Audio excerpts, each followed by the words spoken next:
Karl Marx. 4. As lutas de classes em França de 1848 a 1850. 3. Consequências do 13 de junho de 1849. De 13 de junho de 1849 até 10 de março de 1850. Em 20 de dezembro, a cabeça de Jano da República Constitucional tinha mostrado apenas um rosto, o rosto executivo com os traços esbatidos e vulgares de L. Bonaparte. Em 28 de maio de 1849, mostrou o seu segundo rosto, o legislativo, coberto das cicatrizes que as orgias da Restauração e da monarquia de julho nele haviam deixado.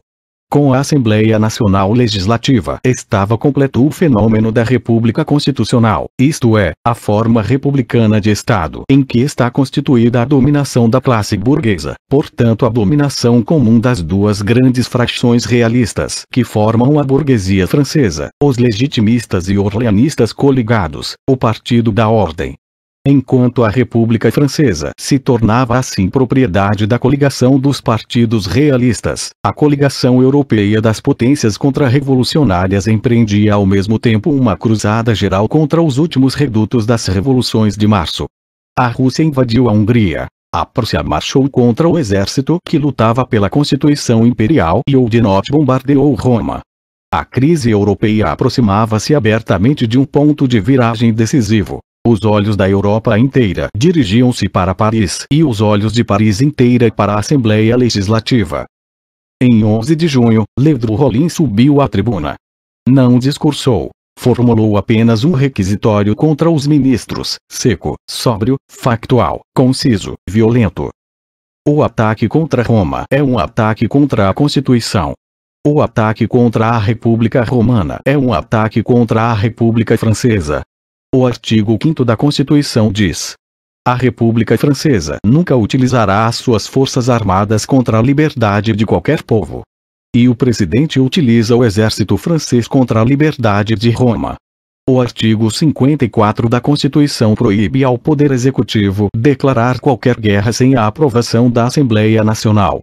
A decisão de 8 de maio da Constituinte ordena expressamente aos ministros que adequem a expedição romana o mais rapidamente possível à sua determinação original. Proíbe-lhes, pois, do mesmo modo expressamente a guerra contra Roma, e Oudinot bombardeia Roma. Deste modo, Ledru Rollin apresentou a própria Constituição como testemunha de acusação contra Bonaparte e os seus ministros. A maioria realista da Assembleia Nacional lançou ele, o tribuno da Constituição, a ameaçadora declaração: os republicanos saberão fazer respeitar a Constituição por todos os meios, até mesmo pela força das armas. Pela força das armas. Repetiu o eco cêntuplo da Montagne. A maioria respondeu com um tumulto terrível. O presidente da Assembleia Nacional chamou Ledru Rollin à ordem. Ledru Rollin repetiu a sua desafiadora declaração e, por fim, colocou na mesa do presidente a proposta de acusação a Bonaparte e aos seus ministros. A Assembleia Nacional decidiu por 361 votos contra 203 passar do bombardeamento de Roma à simples ordem do dia. Acreditaria Ledru Rollin poder derrotar a Assembleia Nacional por meio da Constituição e o presidente por meio da Assembleia Nacional? Na verdade, a Constituição proibia qualquer ataque à liberdade dos outros povos, mas o que o exército francês atacava em Roma não era, segundo o Ministério, a liberdade mas sim o despotismo da anarquia. Não tinha ainda a Montagne compreendido, apesar de todas as experiências da Assembleia Constituinte, que a interpretação da Constituição não pertencia àqueles que a tinham escrito mas apenas aos que a tinham aceitado. Que a sua letra devia ser interpretada dentro da sua viabilidade e que o significado que a burguesia lhe atribuía era o único sentido viável? Que Bonaparte e a maioria realista da Assembleia Nacional eram os intérpretes autênticos da Constituição, tal como o padre é um intérprete autêntico da Bíblia e o juiz o intérprete autêntico da lei? Devia a Assembleia Nacional, acabada de sair das eleições gerais, sentir-se vinculada por disposição testamentária da defunta Constituinte, cuja vontade, enquanto vivera, fora quebrada por um Odilon Barrot? Ao remeter-se à decisão da Constituinte de 8 de maio, esquecera-se Ledru Rollin que essa mesma Constituinte rejeitara em 11 de maio a sua primeira proposta de acusação contra Bonaparte e os seus ministros, que absolvera o presidente e os ministros, que sancionara assim como constitucional o ataque a Roma, que apenas apelava de uma sentença já proferida, que, finalmente, apelava da Constituinte republicana para a legislativa realista. A própria Constituição chama em seu auxílio a insurreição ao exortar num artigo especial todos os cidadãos a defendê-la. Ledru Rollin apoiava-se nesse artigo. Mas, ao mesmo tempo, os poderes públicos não estão organizados para a defesa da Constituição. E a violação da Constituição não começa apenas no momento em que um dos poderes públicos constitucionais se rebela contra o outro. Ora, o Presidente da República, os ministros da República e a Assembleia Nacional da República encontravam-se no mais harmonioso dos entendimentos. O que em 11 de junho a Montagne tentou foi uma insurreição no interior das fronteiras da razão pura, isto é, uma insurreição puramente parlamentar. Intimidada pela perspectiva de um levantamento armado das massas populares, a maioria da Assembleia devia quebrar em Bonaparte e nos ministros o seu próprio poder e o significado da sua própria eleição. Não tinha já a Constituição tentado, de modo semelhante, declarar nula a eleição de Bonaparte ao insistir tão obstinadamente na demissão do Ministério Barrot-Falux. Nem lhe faltavam modelos de insurreições parlamentares do tempo da Convenção, que tinham modificado de repente e radicalmente as relações entre a maioria e a minoria, e não conseguiria a jovem Montagne aquilo que a nova conseguira. Nem as condições do momento pareciam desfavoráveis a tal empreendimento. Em Paris a agitação popular tinha alcançado um ponto alto considerável. A julgar pelas suas votações, o exército não parecia estar muito inclinado para o governo. A própria maioria legislativa era ainda muito recente para se ter consolidado. Além disso, era composta por velhos senhores. Se a Montagne tivesse êxito na insurreição parlamentar, o leme do Estado passar-lhe-ia imediatamente para as mãos. Por seu lado, a pequena burguesia democrática, o que, como sempre, mais ardentemente desejava era ver a luta travar-se por cima da sua cabeça, nas nuvens, entre os espíritos do além-túmulo do parlamento.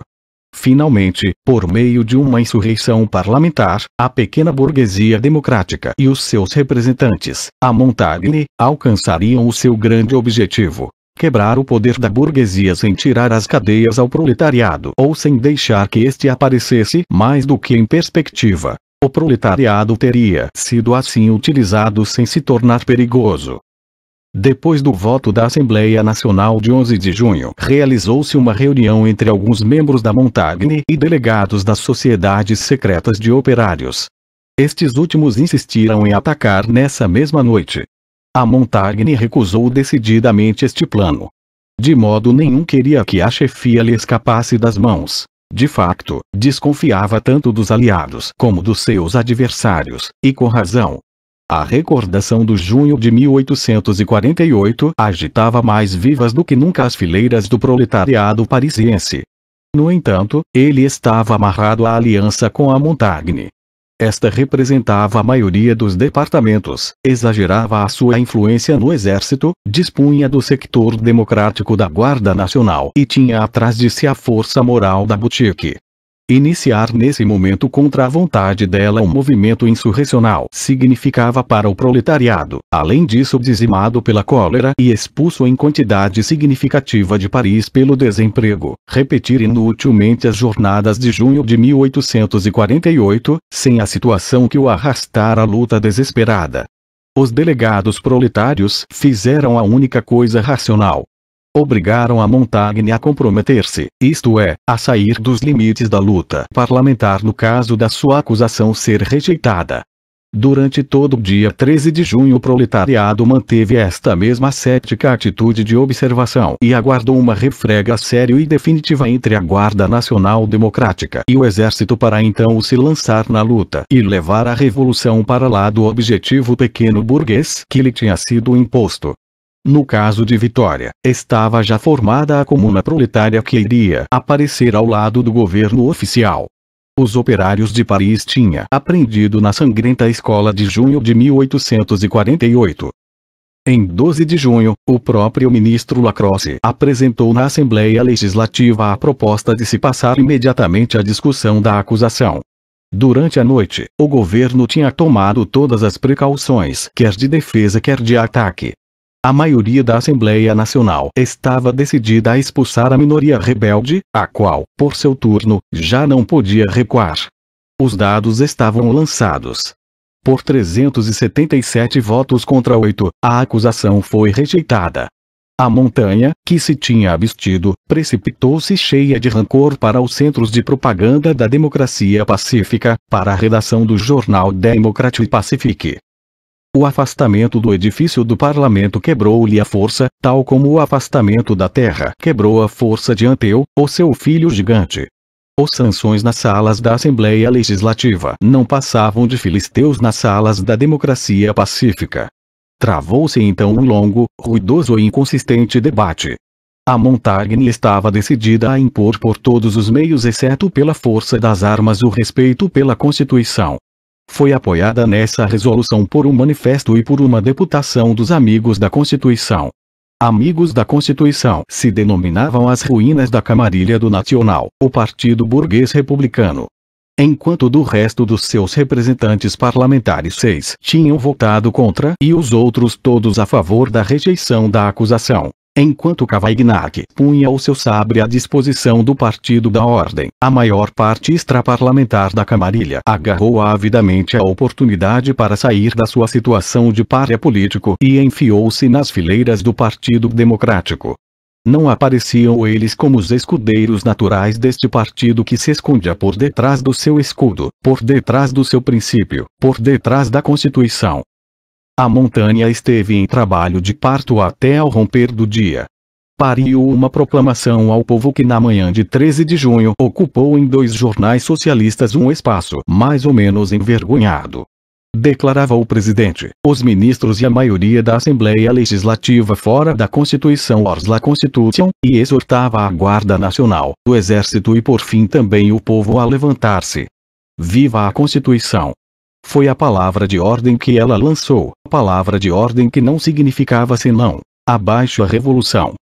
A proclamação constitucional da montanha correspondeu no dia 13 de junho uma chamada manifestação pacífica dos pequenos burgueses, isto é, uma procissão de rua que partiu do Château-d'Eau e percorreu os boulevards, 30.000 homens, a maior parte guardas nacionais, desarmados, à mistura com membros das secções secretas operárias, deslocando-se ao grito de "Viva a Constituição!". Grito mecânico, gelado, lançado com má consciência pelos próprios membros do cortejo, devolvido ironicamente pelo eco do povo que ondeava nos passeios, em vez de o engrossar num trovão. Aquele coro de tantas vozes faltava-lhe a voz que vem do peito. E quando o cortejo passou em frente da sede dos Amigos da Constituição e um vacilante arauto da Constituição contratado, agitando furiosamente o seu claque, lá no alto da frontaria do prédio, soltou uns formidáveis punhões, por cima da cabeça dos peregrinos, como uma saraivada, a palavra de ordem "Viva a Constituição!". Aqueles próprios pareceram durante um momento dominados pelo ridículo da situação. É conhecido como o cortejo, chegado ao ponto onde a Rue de la Paix desemboca nos boulevards, foi recebido pelos dragões e pelos caçadores de Changarnier de um modo nada parlamentar, e se dispersou num abrir e fechar de olhos em todas as direções, deixando ainda atrás de si um escasso grito de "às armas" para que o apelo às armas parlamentar de 11 de junho se cumprisse. A maior parte da montagne reunida na Rue du Hasard dispersou-se em todos os sentidos quando esta violenta dissolução da procissão pacífica, os boatos surdos de assassínios de cidadãos desarmados nos boulevards e os crescentes tumultos nas ruas pareceram anunciar a aproximação de um motim. Ledru Rollin à frente de um pequeno grupo de deputados salvou a honra da montanha. Sob a proteção da artilharia de Paris, que se concentrara no Palais National, dirigiram-se ao Conservatoire des Arts et Métiers, onde haviam de chegar a 5ª e a 6ª legiões da Guarda Nacional. Mas os Montagnards esperaram a 5ª e a 6ª legiões em vão. Esses prudentes guardas nacionais abandonaram os seus representantes. A própria artilharia de Paris impediu o povo de erguer barricadas. Uma confusão verdadeiramente caótica tornou impossível qualquer decisão. As tropas de linha intervieram de baioneta calada. Uma parte dos representantes foi presa, outra fugiu. Assim acabou o 13 de junho.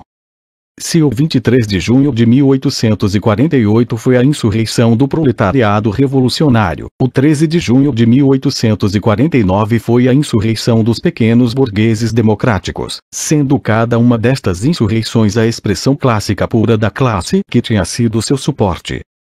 Apenas em Lyon chegou a haver um conflito sangrento e encarniçado.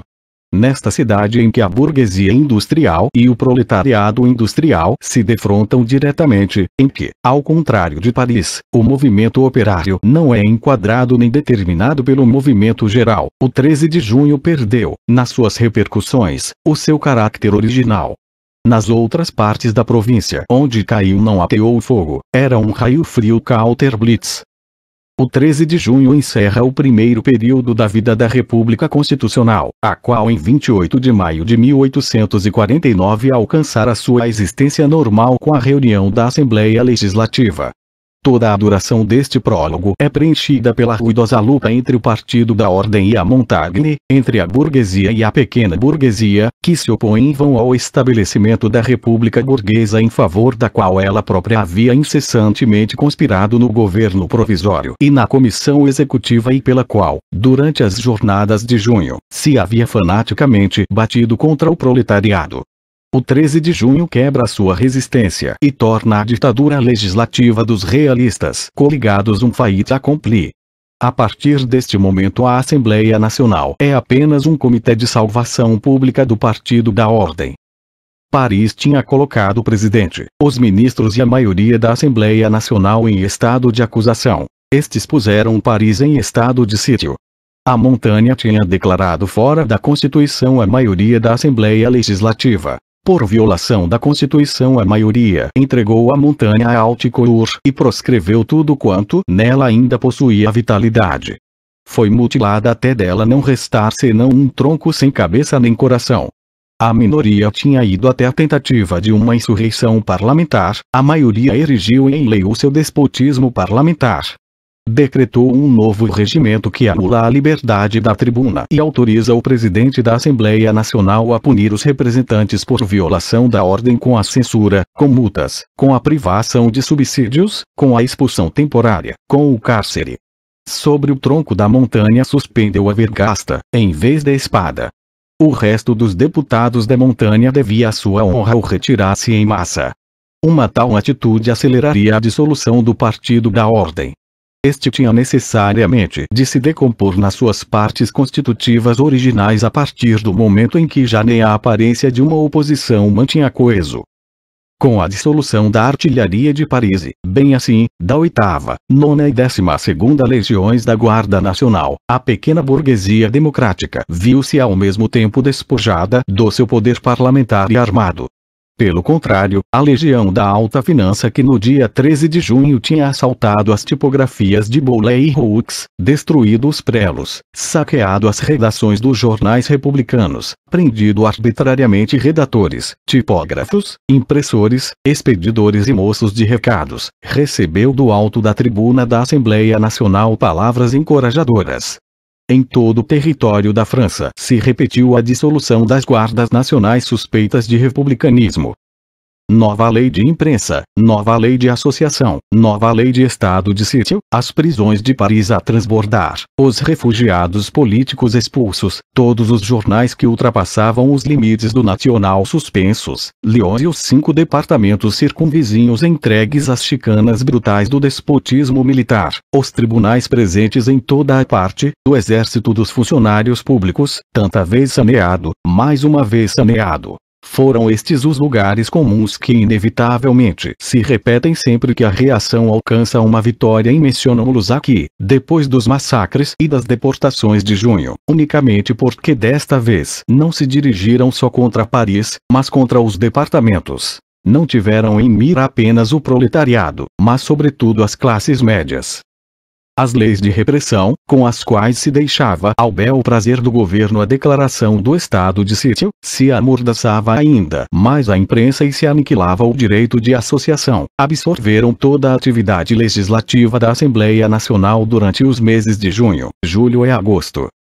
Todavia esta época é caracterizada não pela exploração da vitória no campo dos factos, mas no dos princípios. Não pelas decisões da Assembleia Nacional, mas pela motivação dessas decisões. Não pelos factos, mas pela frase. Não pela frase, mas pelo acento e pelos gestos que animam a frase.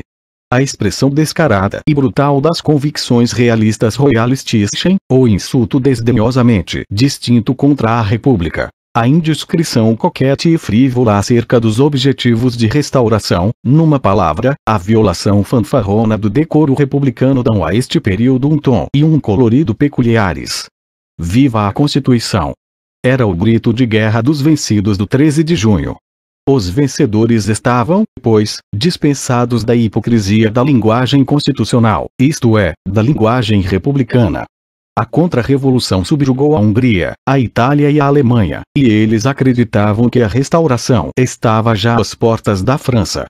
Desencadeou-se então uma verdadeira competição entre os chefes de fila das frações da ordem, documentando cada um deles o seu monarquismo através do moniteur e confessando seus eventuais pecados liberais cometidos durante a monarquia, mostrando seu arrependimento e pedindo perdão a Deus e aos homens. Não se passou um único dia sem que na tribuna da Assembleia Nacional não se declarasse que a Revolução de Fevereiro tinha sido uma desgraça nacional, sem que qualquer fidalgote legitimista da província não proclamasse solenemente nunca ter reconhecido a República, sem que qualquer dos cobardes desertores e traidores da monarquia de julho não viesse contar agora feitos heróicos que apenas não pudera realizar porque a filantropia de Luís Felipe ou outra incompreensão qualquer o tinha impedido. O que nas jornadas de fevereiro era de admirar não era a generosidade do povo vitorioso, mas a abnegação e a moderação dos realistas que lhe haviam permitido a vitória. Um deputado sugeriu que se atribuísse aos guardas municipais uma parte dos fundos destinados aos feridos de fevereiro, pois naqueles dias só eles se haviam tornado merecedores da gratidão da pátria. Um outro queria que se decretasse a construção de uma estátua equestre ao Duque de Orleans na Praça do Carrossel. Thiers chamou a Constituição um bocado de papel sujo.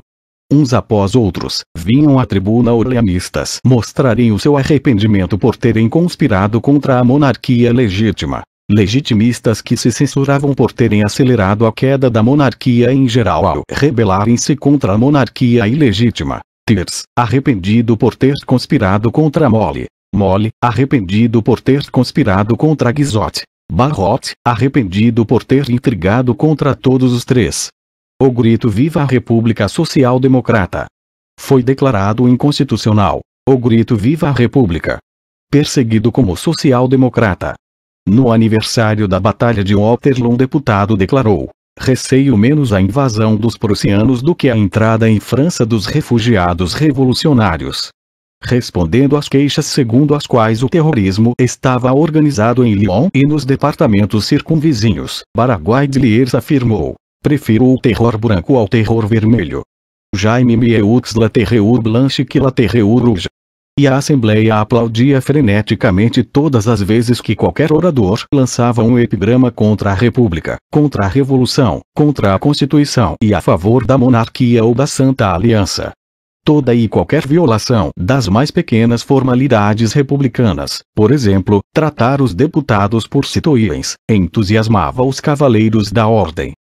As eleições complementares em Paris a 8 de julho, realizadas sob a influência do estado de sítio e a abstenção de uma grande parte do proletariado, a tomada de Roma pelo exército francês, a entrada em Roma das eminências purpuradas, trazendo no seu séquito a Inquisição e o terrorismo monacal, acrescentaram novas vitórias à vitória de junho e aumentaram a embriaguez do Partido da Ordem. Por fim, em meados de agosto, em parte para assistirem aos conselhos departamentais que acabavam de reunir-se, em parte fatigados pela orgia de tendências de muitos meses, os realistas decretaram um adiamento de 2 meses da Assembleia Nacional. Com transparente ironia, deixaram ficar como representantes da Assembleia Nacional e como guardiões da República uma comissão de 25 representantes, a nata dos legitimistas e orleanistas, um Mole, um Changarnier. A ironia era mais profunda do que suspeitavam. Condenados pela história a contribuir para o derrube da monarquia que amavam, estavam também destinados por ela a conservar a república que odiavam. Com o adiamento da Assembleia Legislativa encerra-se o segundo período da vida da República Constitucional, o seu desajeitado período realista. Em Paris o estado de sítio fora de novo levantado, a ação da imprensa tinha começado de novo.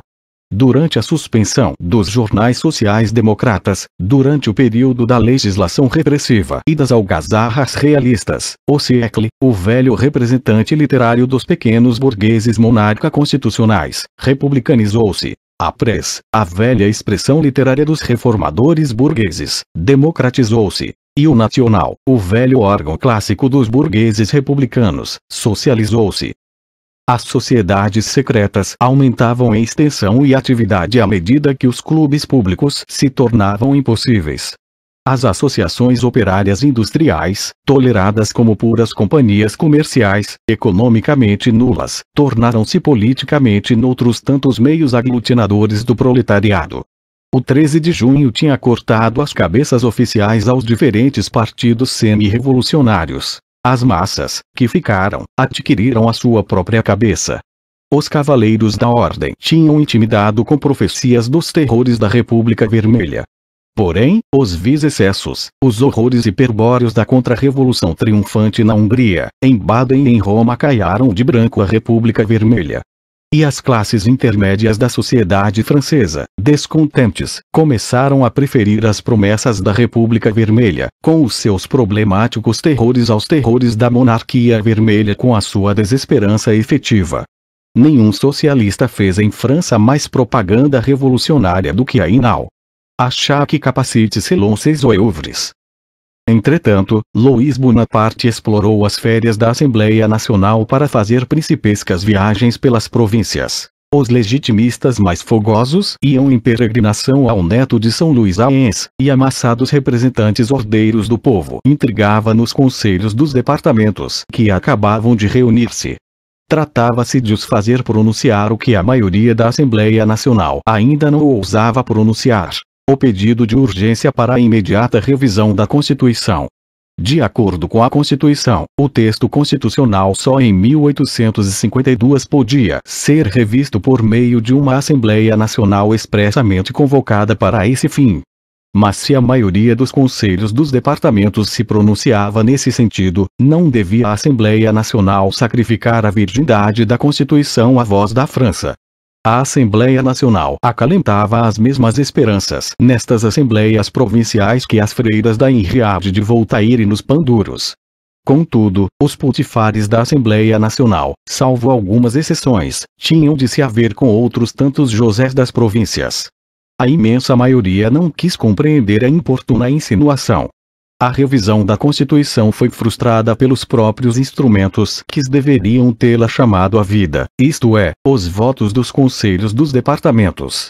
A voz da França, e precisamente a da França burguesa, tinha falado contra a revisão. No princípio de outubro a Assembleia Nacional Legislativa reuniu-se de novo, tantum mutatus habilo. A sua fisionomia estava totalmente mudada. A inesperada rejeição da revisão por parte dos conselhos dos departamentos tinha remetido de novo para os limites da Constituição e chamado a atenção para os limites da sua duração. Os orleanistas tinham ficado desconfiados com as peregrinações a Enns dos legitimistas. Os legitimistas tinham criado suspeitas com as negociações dos orleanistas com Londres. Os jornais de ambas as fracções tinham atiçado o fogo e pesado as exigências recíprocas dos seus pretendentes. Orleanistas e legitimistas unidos viam com rancor as maquinações dos bonapartistas, que se manifestavam nas viagens principescas, nas tentativas mais ou menos transparentes de emancipação do presidente e na linguagem ambiciosa dos jornais bonapartistas. Louis Bonaparte encarava com rancor uma Assembleia Nacional que apenas considerava legítima a conspiração legitimista orleanista, um ministério que constantemente o atraiçoava a favor dessa Assembleia Nacional. Finalmente, o ministério estava dividido em si mesmo quanto à política romana, e quanto ao imposto sobre o rendimento proposto pelo ministro Passy e que os conservadores desacreditavam como socialista. Um dos primeiros projetos do Ministério Barrot enviado à Legislativa, de novo reunida, foi um pedido de crédito de 300 mil francos para pagamento da pensão de viuvez da Duquesa de Orléans. A Assembleia Nacional concedeu e juntou ao registro de dívidas da nação francesa uma soma de 7 milhões de francos. Enquanto, deste modo, Louis Philippe continuava a desempenhar com êxito o papel de pauvre Monteux, de pobre envergonhado, nenhum ministério ousava requerer aumento de remuneração para Bonaparte, nem a Assembleia parecia disposta a dá-lo. E Louis Bonaparte, como sempre, debatia-se ante o dilema: à haute Caesar, à haute Clichy. O segundo pedido de crédito, de 9 milhões, do ministro para custear a expedição romana aumentou a tensão entre Bonaparte, por um lado, e os ministros e a Assembleia Nacional, por outro. Louis Bonaparte tinha publicado no Moniteur uma carta ao seu oficial ajudante Edgar Ney, na qual vinculava o governo papal a garantias constitucionais. O Papa, por seu lado, tinha feito uma alocução motu próprio em que rejeitava qualquer limitação da sua dominação restaurada. A carta de Bonaparte levantava com propositada indiscrição a cortina do seu gabinete para se expor aos olhares da galeria como um gênio benévolo, mas incompreendido e cativo na sua própria casa. Não era a primeira vez que coqueteava com os adejos furtivos de uma alma livre.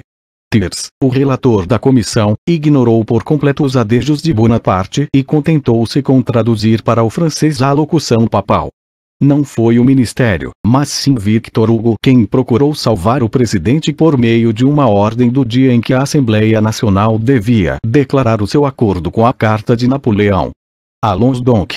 Allons donc!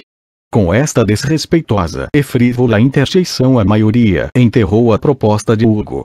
A política do presidente. A carta do presidente. O próprio presidente. Allons donc! Allons donc! Pois que diabo toma ao sério Monsieur Bonaparte? Acredita, Monsieur Victor Hugo, que nós acreditamos que o senhor acredita no presidente. Allons donc! Allons donc!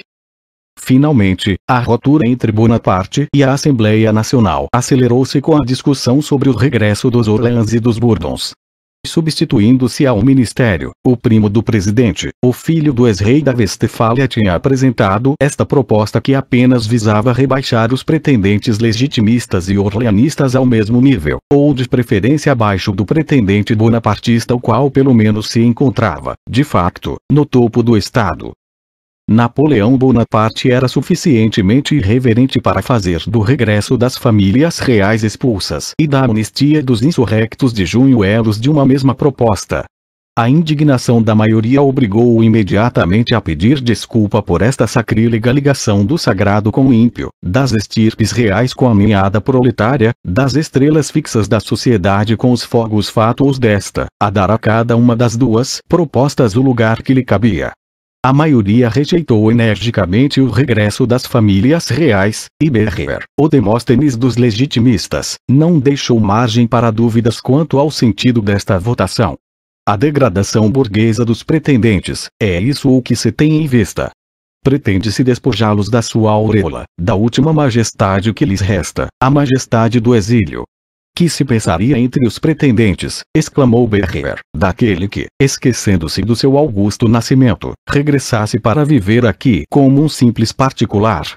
Não se podia dizer com mais clareza a Louis Bonaparte que não havia ganhado nada com a sua presença, que se os realistas coligados precisavam dele aqui em França como um homem neutral na cadeira presidencial, os pretendentes sérios à coroa tinham de ficar ocultos aos olhos profanos atrás da névoa do exílio.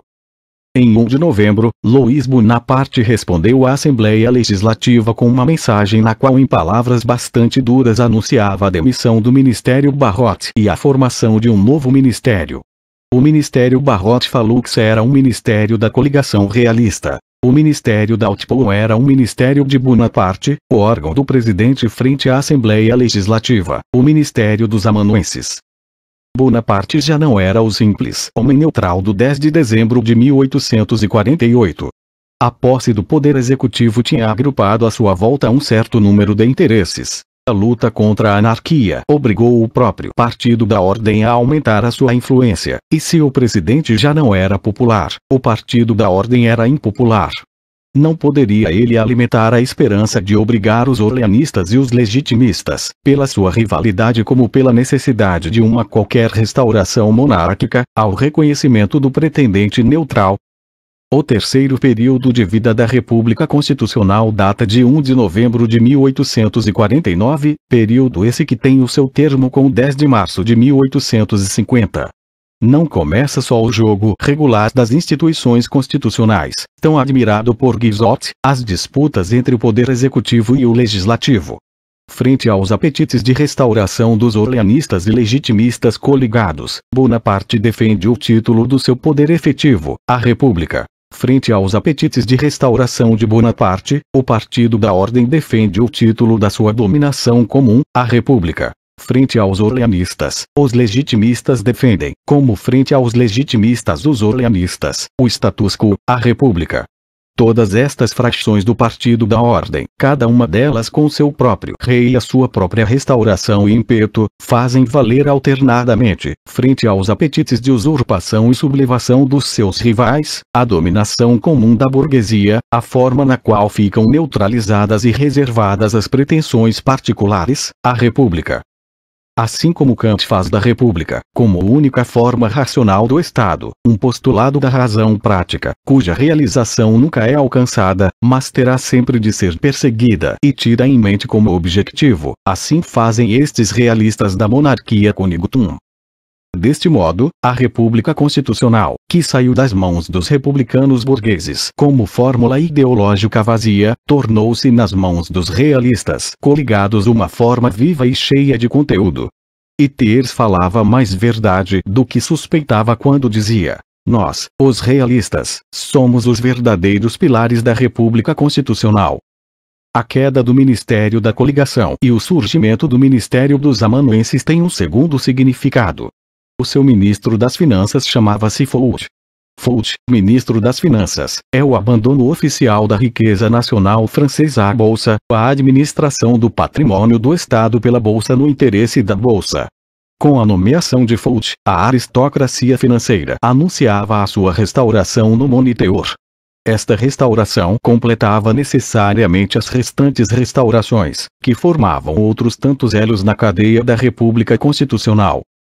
Louis Philippe nunca tinha ousado fazer de um verdadeiro Robespierre, lobo da Bolsa, ministro das Finanças. Como a sua monarquia era o nome ideal para a dominação da alta burguesia, os interesses privilegiados tinham de ter nos seus ministérios nomes ideologicamente desinteressados.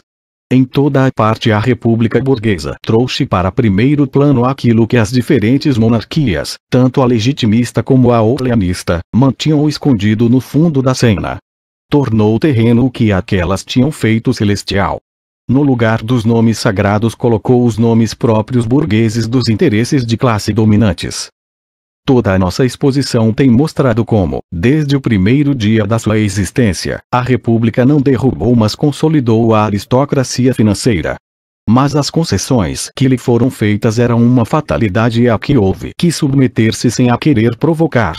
Com Foch, a iniciativa governamental caía de novo nas mãos da aristocracia financeira.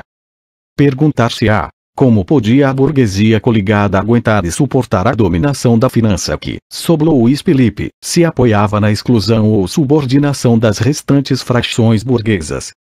A resposta é simples. Em primeiro lugar, a própria burguesia financeira constitui uma parte da importância decisiva da coligação realista, cujo poder governamental conjunto se chama República. Os porta-vozes e as competências dos orleanistas não são os velhos aliados e cúmplices da aristocracia financeira. Não é ela própria a falange dourada do orleanismo?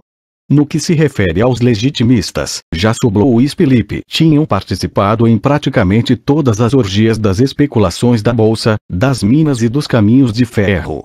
A ligação da grande propriedade fundiária com a alta finança é, de um modo geral, um fato normal. Prova: Inglaterra. Prova: a própria Áustria.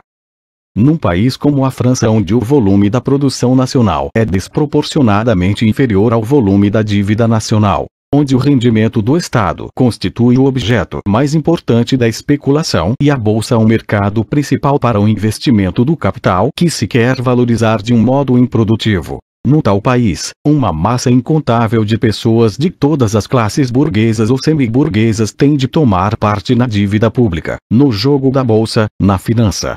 Não encontram todos estes participantes subalternos os seus apoios e comandantes naturais na fracção que representa este interesse nas suas mais colossais proporções, que o representa por inteiro? O que é que condiciona a entrega dos bens do Estado à alta finança? O crescente endividamento do Estado. E o endividamento do Estado? O constante excesso das despesas em relação às receitas, uma desproporção que é ao mesmo tempo a causa e o efeito do sistema dos empréstimos públicos. Para escapar a esse endividamento, o Estado tem ou de restringir as despesas, isto é, simplificar e diminuir o aparelho governamental, governar o menos possível, utilizar o menor número possível de pessoal, intervir o menos possível nos assuntos da sociedade burguesa. Este caminho era impossível para o Partido da Ordem, cujos meios de repressão, cuja ingerência oficial por parte do Estado e cuja onipresença através dos órgãos do Estado tinham de aumentar na mesma medida em que a sua dominação e as condições de vida da sua classe eram ameaçadas de toda a parte.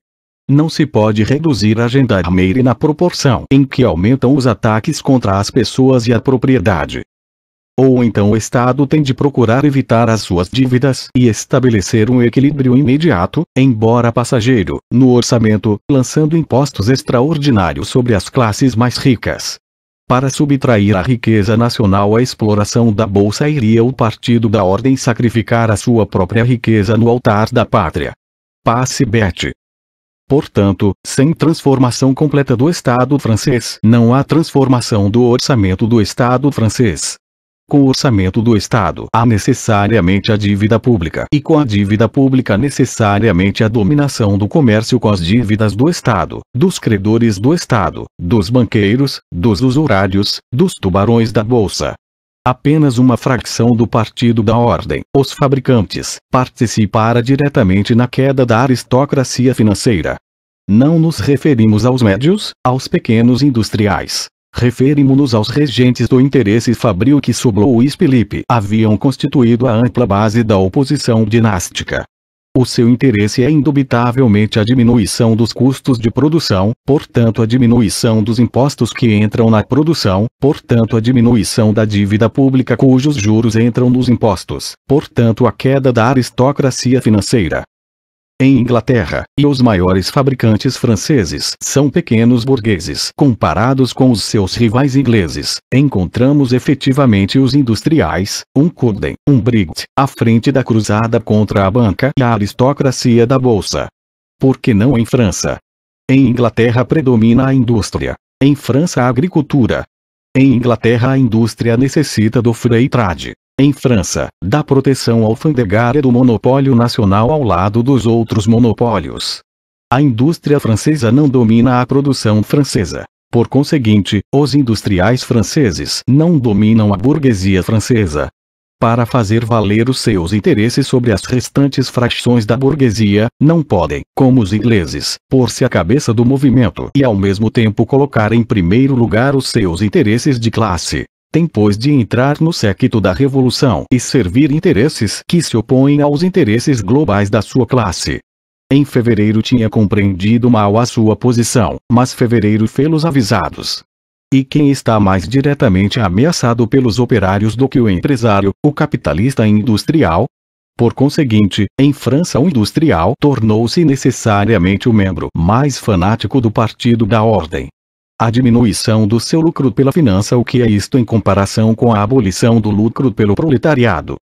Em França, o pequeno burguês faz aquilo que normalmente o burguês industrial devia fazer.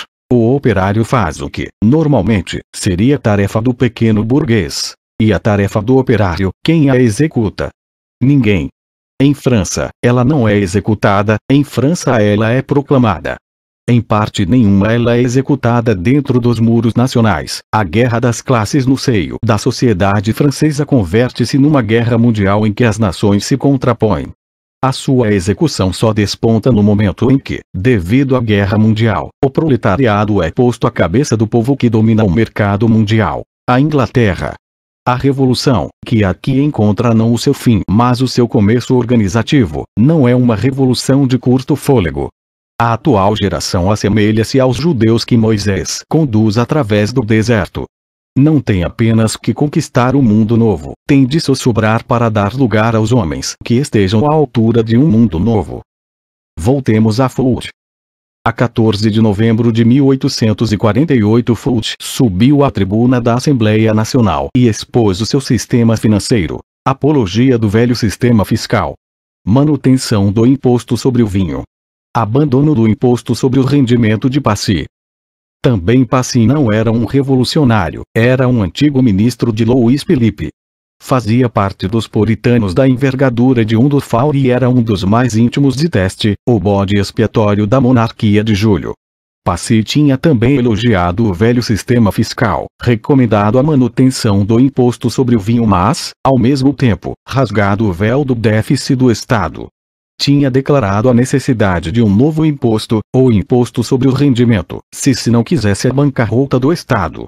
Foch, que recomendou a Ledru Rollin a bancarrota do Estado, aconselhou a legislativa o déficit do Estado.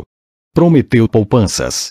Mais tarde, porém, veio a descobrir-se que, por exemplo, as despesas diminuíram 60 milhões e a dívida flutuante aumentou 200 milhões. Truques de prestidigitador em juntar cifras e na apresentação dos apuramentos de contas que, no fim, foram dar a novos empréstimos.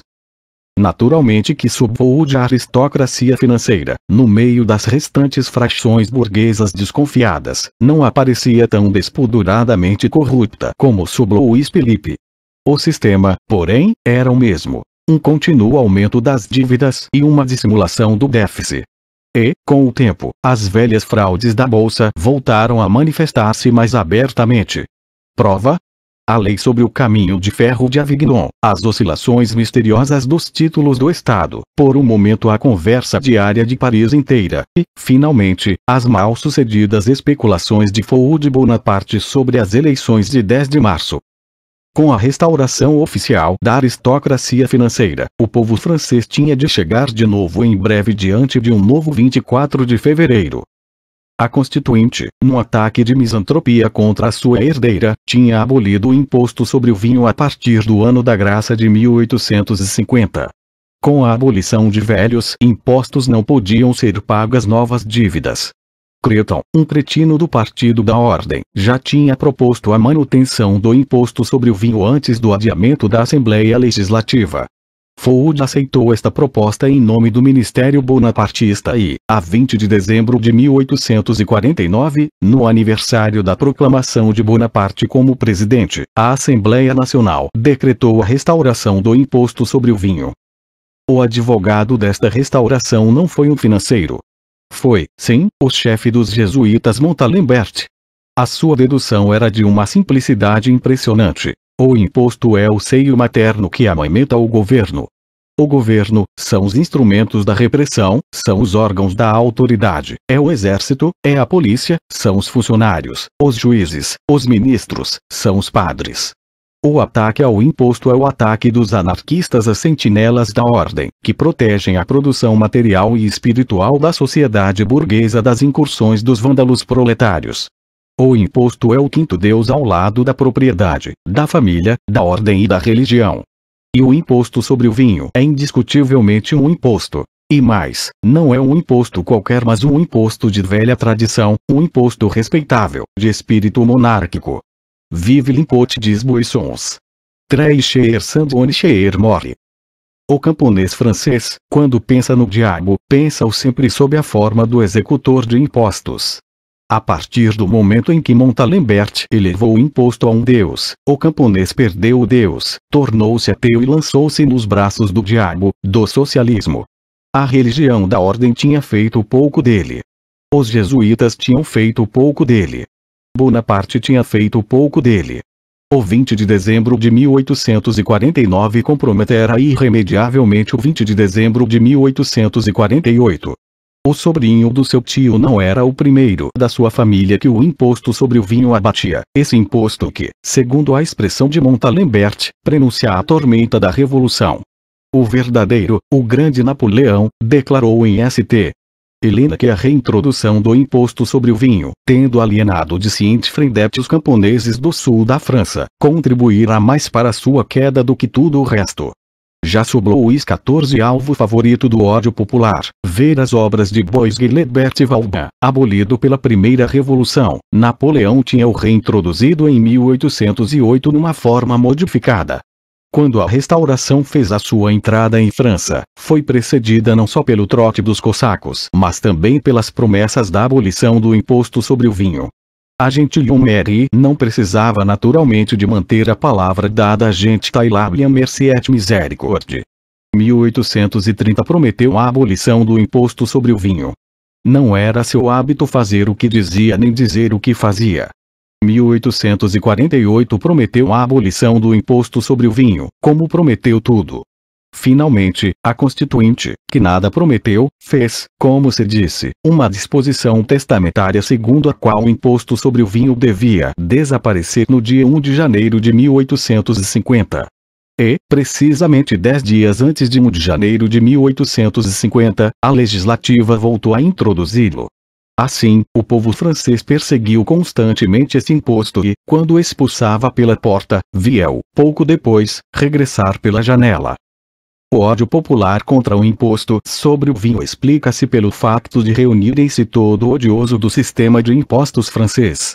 O modo de cobrança é odioso. O modo da sua repartição é aristocrático, pois as percentagens do imposto são as mesmas para os vinhos mais vulgares e para os mais preciosos. Aumenta, pois, em progressão geométrica, na medida em que as posses do consumidor diminuem, é um verdadeiro imposto progressivo ao contrário. Provoca por isso diretamente o envenenamento das classes trabalhadoras como prêmio para vinhos falsificados e imitados. Reduz o consumo ao erguer octróis às portas de todas as cidades com mais de 4.000 habitantes e ao transformar cada cidade no território estrangeiro com direitos protecionistas contra os vinhos franceses. Os grandes comerciantes de vinho e ainda mais os pequenos, os marcharias de viris, os taberneiros, cujos proventos dependem diretamente do consumo de vinho, são outros tantos declarados adversários do imposto sobre o vinho. E, finalmente, ao fazer diminuir o consumo, o imposto sobre o vinho corta o mercado à produção. Enquanto torna os operários das cidades incapazes de pagar o vinho, torna os viticultores incapazes de vender. E a França tem uma população viticultora de cerca de 12 milhões. Compreende-se por isso o ódio do povo em geral, compreende-se nomeadamente o fanatismo dos camponeses contra o imposto sobre o vinho. Além disso, não viam de modo nenhum na sua restauração um acontecimento isolado, mais ou menos ocasional. Os camponeses têm uma espécie de tradição histórica, herdada de pais para filhos, e nesta escola histórica corre que todos os governos, quando querem enganar os camponeses, prometem a abolição do imposto do vinho, mas, depois de os terem enganado, mantêm ou reintroduzem o imposto sobre o vinho. É no imposto sobre o vinho que o camponês prova o buquê do governo, a sua tendência. A restauração do imposto sobre o vinho em 20 de dezembro queria dizer: Louis Bonaparte é como os outros. Mas não era como os outros, era uma invenção dos camponeses, e nas petições contra o imposto sobre o vinho, que contavam milhões de assinaturas, eles retiravam os votos que um ano antes tinha dado ao sobrinho do seu tio. A população rural, mais de 2/3 de toda a população francesa, é constituída na sua maior parte pelos chamados proprietários fundiários livres. A primeira geração, libertada gratuitamente das cargas feudais pela Revolução de 1789, não tinha pagado preço algum pela terra.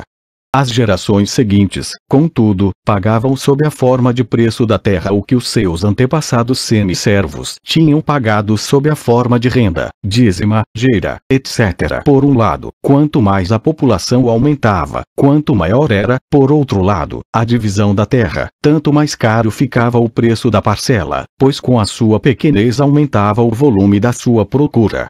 Todavia, a dívida do camponês, isto é, a hipoteca, aumentava necessariamente na mesma proporção em que subia o preço que o camponês pagava pela parcela, quer a comprasse diretamente, quer os seus coerdeiros lhe debitassem em conta como capital. O título de dívida ligado à terra chama-se nomeadamente hipoteca. E, pois, a cautela de penhor sobre a terra. Tal como sobre as courelas medievais se acumulavam os privilégios, assim sobre a parcela moderna as hipotecas. Por outro lado, no regime de parcelamento a terra é para os seus proprietários um puro instrumento de produção. A sua fertilidade diminui na medida em que a terra é dividida. A aplicação da maquinaria à terra, a divisão do trabalho, os grandes meios de benfeitoria da terra, tais como a instalação de canais de drenagem e de irrigação e obras semelhantes, tornam-se cada vez mais impossíveis, enquanto os gastos improdutivos do cultivo aumentam na mesma proporção que a divisão do próprio instrumento de produção. Tudo isto quer o proprietário da parcela possua capital ou não. Porém, quanto mais a divisão aumenta, tanto mais a terra com seu mísero inventário constitui a totalidade do capital do camponês das parcelas, tanto mais o investimento de capital na terra diminui, tanto mais o pequeno camponês cotsás carece de terra, de dinheiro e conhecimentos para aplicar os progressos da agronomia, e tanto mais retrocede o cultivo da terra. Finalmente, o produto líquido diminui na mesma proporção em que aumenta o consumo bruto, em que toda a família do camponês se vê impossibilitada para outras ocupações pela sua posse da terra e, contudo, não fica em condições de viver dela. Por conseguinte, na mesma medida em que a população e, com ela, a divisão da terra aumenta, torna-se mais caro o instrumento de produção, a terra, e a sua fertilidade diminui, e na mesma medida a agricultura decai e o camponês endívida-se. E o que era efeito torna-se, por sua vez, causa. Cada geração deixa atrás de si outra mais endividada. Cada nova geração arranca em condições mais desfavoráveis e mais gravosas. A hipoteca gera a hipoteca e quando se torna impossível ao camponês encontrar na sua parcela um penhor para novas dívidas, isto é, sobrecarregada com novas hipotecas, fica diretamente à mercê da usura e os juros usurários mais descomunais se tornam. E deste modo, sob a forma de juros pelas hipotecas sobre a terra, sob a forma de juros pelos adiantamentos não hipotecados do usurário, o camponês de França cede aos capitalistas não só uma renda da terra, não só o lucro industrial, numa palavra, não só todo o ganho líquido, mas também uma parte do salário. Isto é, desceu ao nível do rendeiro irlandês, e tudo isto com o pretexto de ser proprietário privado. Este processo foi em França acelerado pela carga fiscal sempre crescente e pelos custos judiciais, em parte diretamente provocados pelos mesmos formalismos com que a legislação francesa rodeia a propriedade fundiária, em parte devido aos inúmeros conflitos entre as parcelas que por toda a parte confinam ou se entrecruzam, e em parte pela fúria litigiosa dos camponeses cujo fruto da propriedade se limita ao fazer valer fanaticamente a propriedade imaginária, o direito de propriedade. De acordo com o levantamento estatístico datado de 1840, o produto bruto francês da terra ascendia a 5.237.178.000 francos.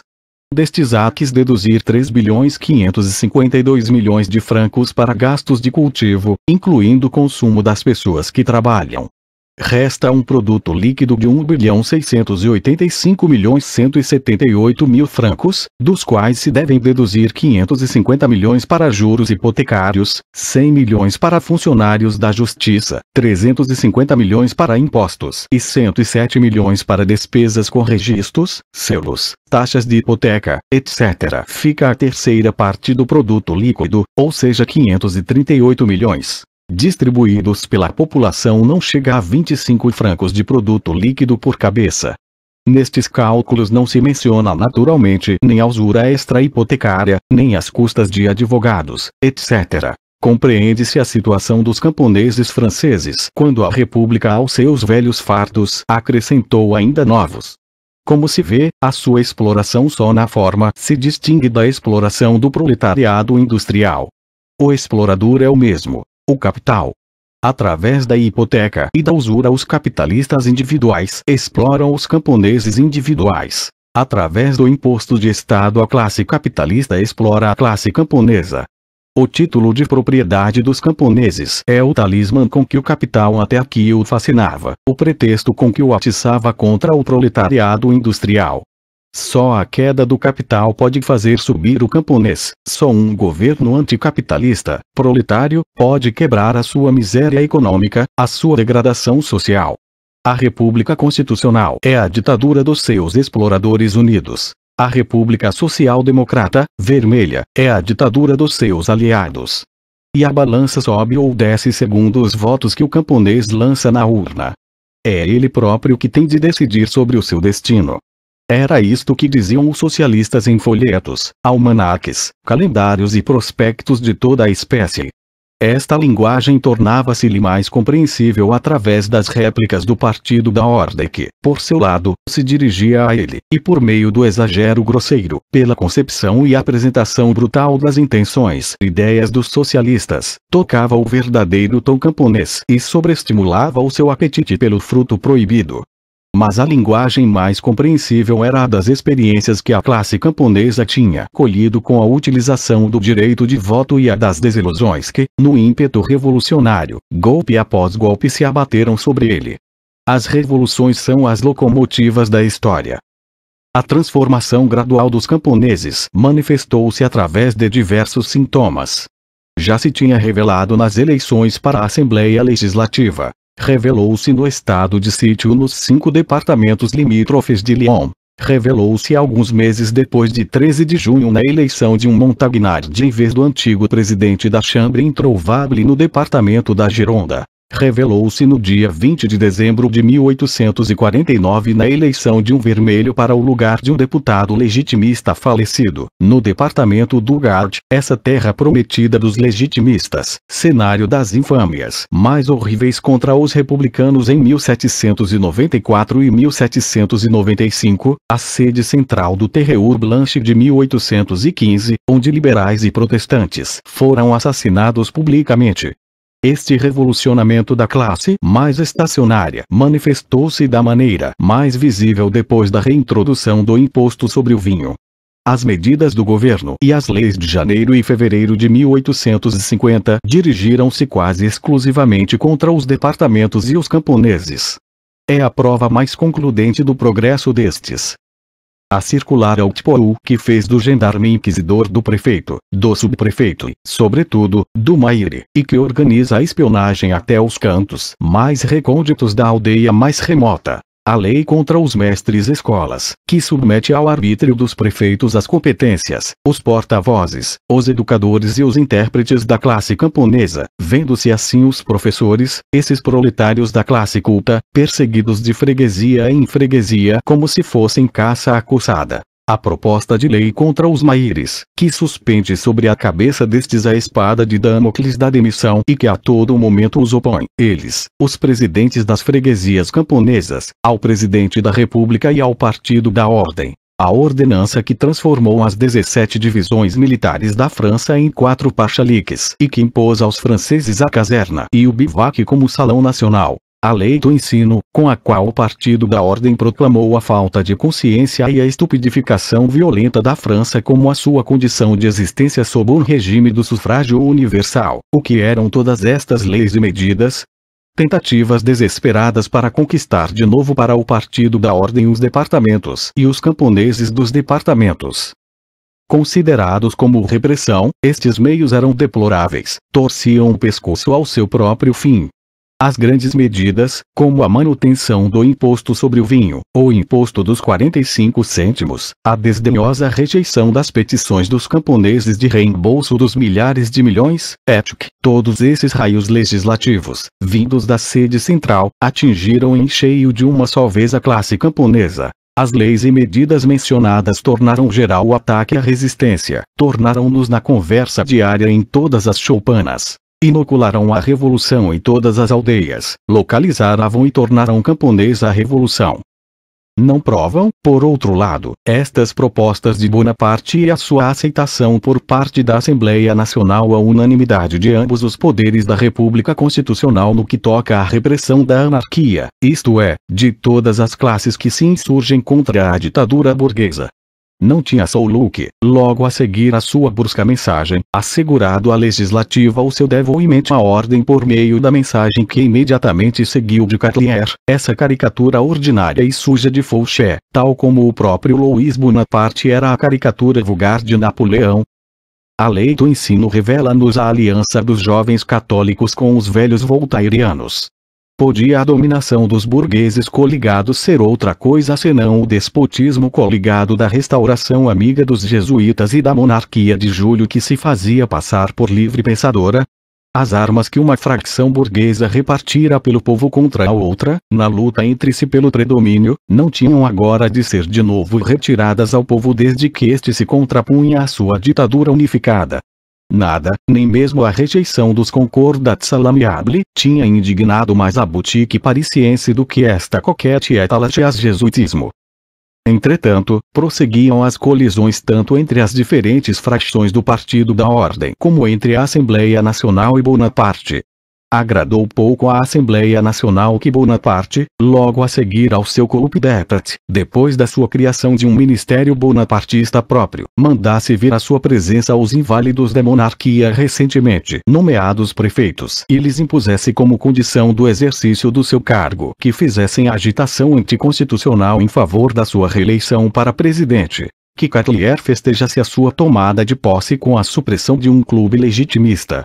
Que Bonaparte fundasse um jornal próprio, Le Napoléon, que revelava ao público os apetites secretos do presidente enquanto os seus ministros tinham de os desmentir no palco da legislativa. Agradou-lhe pouco a obstinada manutenção do ministério a despeito das sucessivas moções de desconfiança. Agradou-lhe pouco a tentativa de ganhar as boas graças dos sargentos por meio da atribuição de um suplemento diário de 4 sous e as boas graças do proletariado com um plágio tirado dos místeres de Eugênie Sue, por meio de um banco de empréstimos de honra. Agradou pouco, finalmente, o descaramento com que se requereu através dos ministros a deportação para a Argélia dos restantes insurrectos de junho a fim de atirar em grãos para a legislativa a impopularidade de uma tal medida enquanto o presidente reservava para si em detalhe a popularidade por meio de perdões individuais.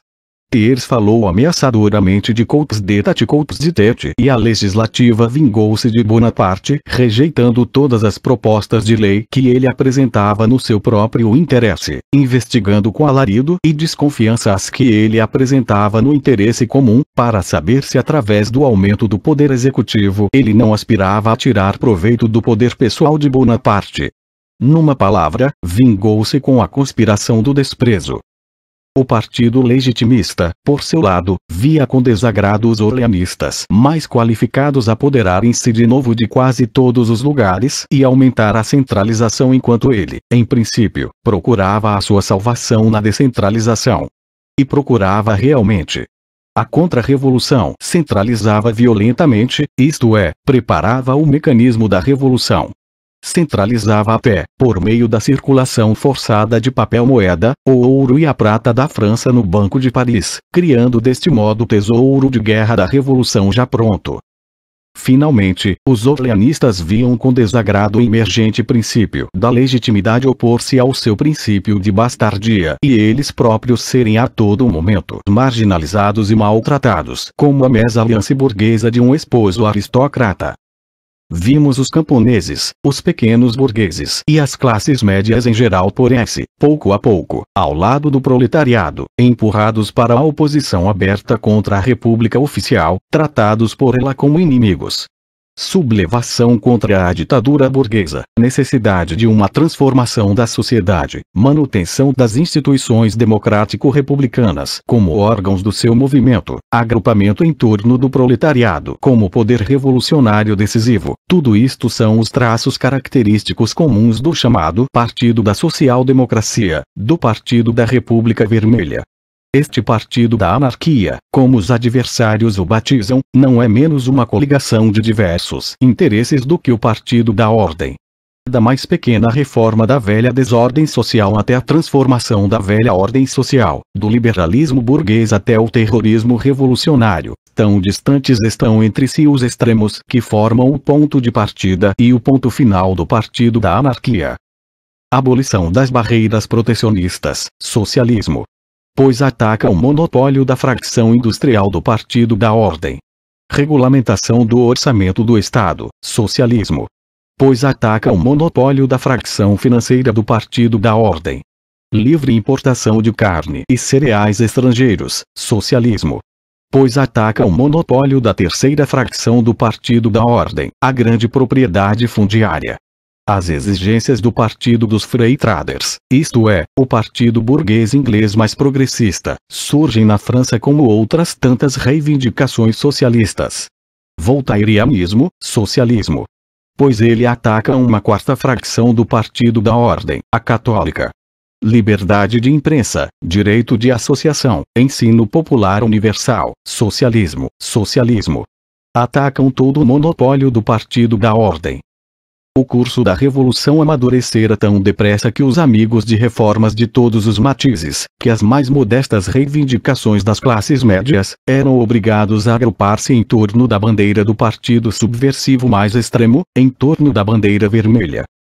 Todavia, por mais variado que fosse o socialismo dos diversos grandes membros do partido da anarquia, o que estava dependente das condições econômicas e das necessidades globais revolucionárias da sua classe ou fração de classe delas decorrentes, no ponto ele estava de acordo. Proclamar-se como meio de emancipação do proletariado e proclamar a emancipação deste como seu fim.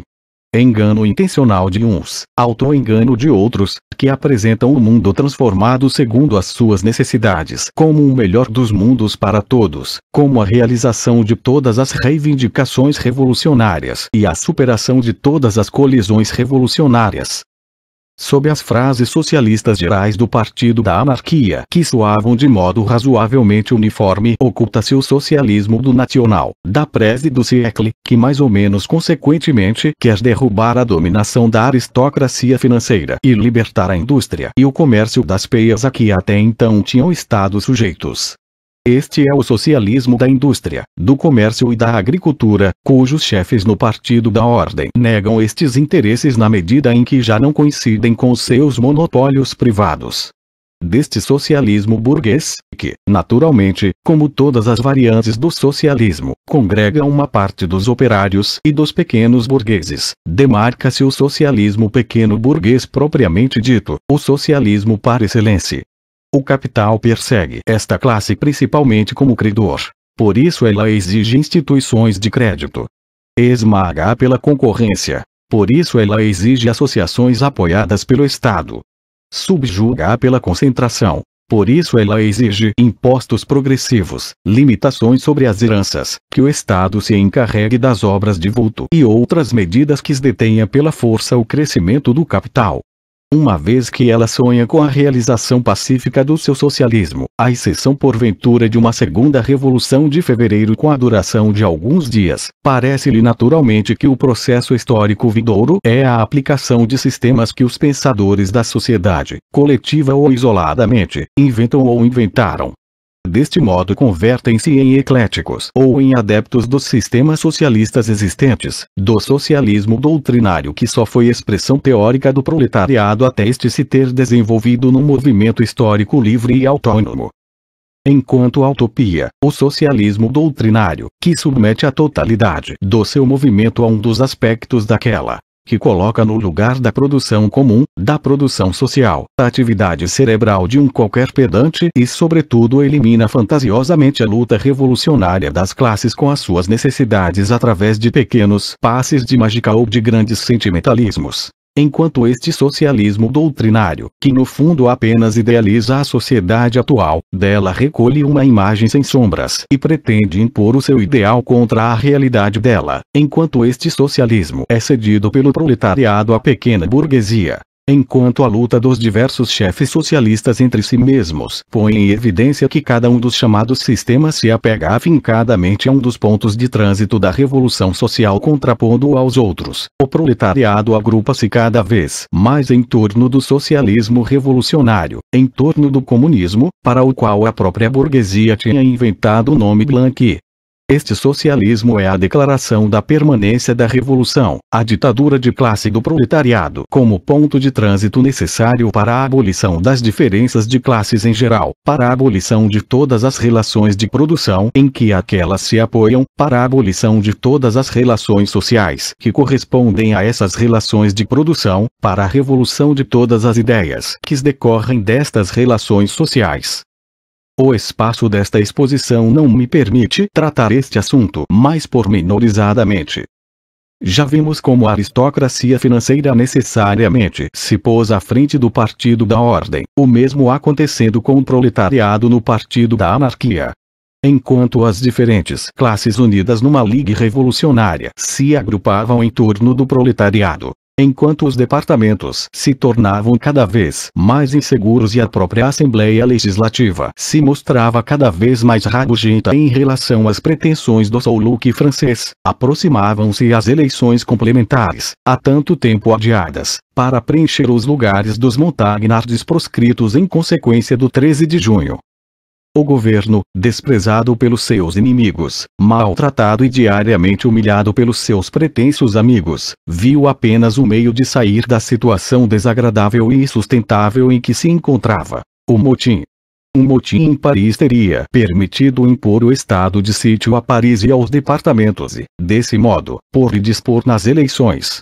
Por outro lado, perante um governo que tinha conseguido uma vitória sobre a anarquia, os amigos da ordem seriam obrigados a concessões se não quisessem, eles próprios, aparecer como anarquistas. O governo pôs mão à obra. Princípio de fevereiro de 1850. Provocações ao povo com a destruição das árvores da liberdade. Em vão. Quando as árvores da liberdade foram arrancadas, o próprio governo perdeu a cabeça e recuou perante a sua própria provocação. Contudo, a Assembleia Nacional recebeu como uma desconfiança gelada esta tentativa canhestra de emancipação de Bonaparte. Não teve maior êxito a remoção das coroas de sempre vivas da Coluna de Julho. Isto deu motivo a uma parte do exército para manifestações revolucionárias e a Assembleia Nacional para um voto de desconfiança mais ou menos disfarçado contra o ministério. Em vão a ameaça da imprensa do governo da abolição do sufrágio universal e da invasão dos cossacos. Em vão o desafio direto de Daltpol lançado à esquerda, em plena Assembleia Legislativa, para vir para a rua, e a sua declaração de que o governo estava preparado para recebê-la. Daltpol não recebeu senão uma chamada à ordem do presidente e o Partido da Ordem deixou com tranquila malícia que um deputado da esquerda troçasse dos apetites de usurpação de Bonaparte. Em vão finalmente a profecia de uma revolução para o dia 24 de fevereiro.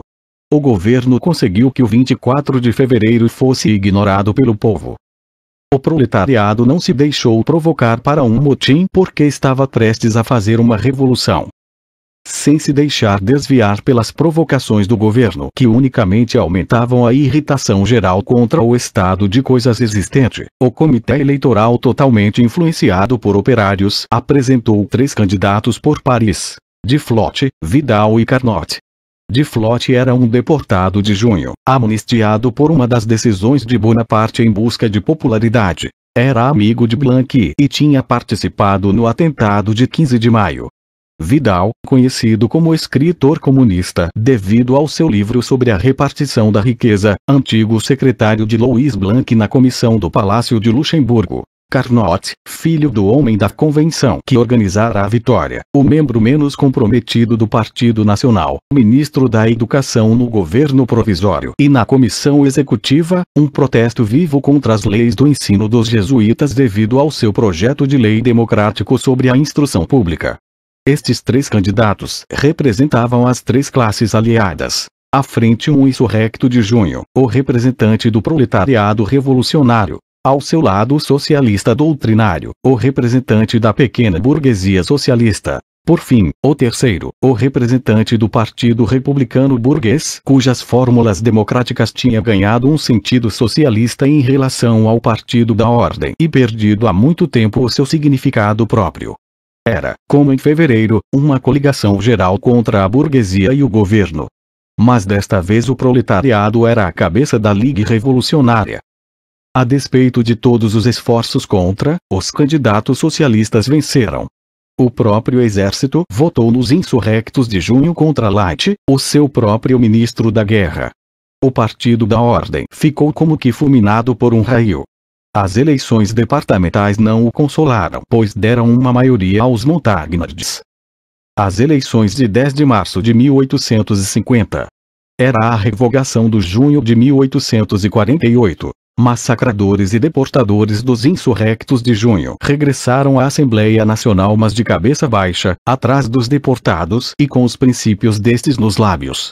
Era a revogação do 13 de junho de 1849. A Montagne, proscrita pela Assembleia Nacional, regressou à Assembleia Nacional, mas desta vez como clarim avançado da Revolução e já não como seu comandante. Era a revogação do 10 de dezembro. Napoleão tinha sido derrotado juntamente com seu ministro Laït. A história parlamentar da França conhece apenas um caso análogo: o fracasso d'Alsace, ministro de Carlos X em 1830. As eleições de 10 de março de 1850 foram finalmente a declaração da nulidade da eleição de 13 de maio, que tinha dado a maioria ao Partido da Ordem. As eleições de 10 de março protestaram contra a maioria do 13 de maio. O 10 de março foi uma revolução. Por detrás dos boletins de voto estão as pedras das calçadas. A votação do 10 de março é a guerra, exclamou Segur da Guiseal, um dos membros mais progressistas do Partido da Ordem. Com o 10 de março de 1850 a República Constitucional entrou numa nova fase, a fase da sua dissolução. As diferentes frações da maioria estão de novo unidas entre si com Bonaparte, são de novo as salvadoras da ordem, ele novamente o seu homem neutral. Quando elas se lembram de que são realistas só o fazem por desesperarem das possibilidades da república burguesa. Quando ele se lembra de que é um pretendente é só porque desespera de permanecer presidente. A eleição de Duflot, ou insurrecto de junho, responde Bonaparte, sob comando do Partido da Ordem, com a nomeação de Baroche para ministro do Interior. Baroche o acusador de Blanqui e de Barbes, de Ledru-Rollin e Guinard. A eleição de Carnot responde à legislativa com a aceitação da lei sobre o ensino. A eleição de Vidal com a repressão da imprensa socialista. Com o trombetear da sua imprensa o Partido da Ordem procura dissipar o seu próprio medo. A espada é sagrada, exclama um dos seus órgãos. Os defensores da ordem têm de tomar a ofensiva contra o Partido Vermelho, proclama um outro. Entre o socialismo e a sociedade trava-se um duelo de morte, uma guerra desapiedada e sem quartel. Neste duelo desesperado um deles tem de perecer. Se a sociedade não aniquilar o socialismo aniquila a sociedade, canta um terceiro galo da ordem. Erguei as barricadas da ordem, as barricadas da religião, as barricadas da família. Tem de se acabar com os 127 mil eleitores de Paris. Uma noite de São Bartolomeu para os socialistas. E, por momentos, o Partido da Ordem está seguro de que a vitória será sua. Os seus órgãos mostram-se mais fanáticos contra os boutiquiers de Paris. O insurrecto de junho eleito representante pelos boutiquiers de Paris. Isto significa que é impossível um segundo junho de 1848. Isto significa que é impossível um segundo 13 de junho de 1849. Isto significa que a influência moral do capital está quebrada. Isto significa que a Assembleia Burguesa representa apenas a burguesia. Isto significa que a grande propriedade está perdida porque o seu vassalo, a pequena propriedade, procura sua salvação no campo do sem propriedade. O Partido da Ordem regressa naturalmente ao seu inevitável lugar comum. Mais repressão. Exclama, 10 vezes mais repressão. Mas a força da sua repressão diminuiu 10 vezes, enquanto a resistência centuplicou. O próprio instrumento principal da repressão, o exército, não deverá também ele ser reprimido. E o Partido da Ordem diz a sua última palavra. Tem de se romper o anel de ferro de uma legalidade asfixiante. a República Constitucional é impossível. Temos de lutar com as nossas verdadeiras armas. Desde fevereiro de 1848 que combatemos a Revolução com as suas armas e no seu terreno. Aceitamos as suas instituições. A Constituição é uma fortaleza que protege unicamente os sitiantes, não os sitiados. Ao introduzirmos-nos na sagrada ilha dentro do bojo do cavalo de Troia, não só não conquistamos a cidade inimiga, ao contrário do que os nossos antepassados, os gregos, tinham feito, como nos tornamos prisioneiros. A base da Constituição, porém, é o sufrágio universal. O aniquilamento do sufrágio universal é a última palavra do partido da ordem, da ditadura burguesa. O sufrágio universal deu-lhes razão no dia 4 de maio de 1848, no dia 20 de dezembro de 1848, no dia 13 de maio de 1849 e no dia 8 de julho de 1849. Porém, no dia 10 de março de 1850 o sufrágio universal não deu razão a si próprio. O sentido da Constituição burguesa é a dominação da burguesia como produto e resultado do sufrágio universal, como ato inequívoco da vontade soberana do povo. Mas a partir do momento em que o conteúdo deste sufrágio, desta vontade soberana já não é a dominação da burguesia, terá a Constituição ainda sentido? Não será dever da burguesia regulamentar o direito de voto de maneira a que se queira o que é razoável, isto é, a sua dominação. Ao suprimir de novo continuamente o poder de Estado existente e ao criá-lo de novo a partir de si mesmo, não suprime o sufrágio universal toda a estabilidade, não põe em questão a todo momento os poderes existentes, não reduz a nada a autoridade. Não ameaça elevar a própria anarquia à autoridade. Quem poderia duvidar de tal depois do 10 de março de 1850?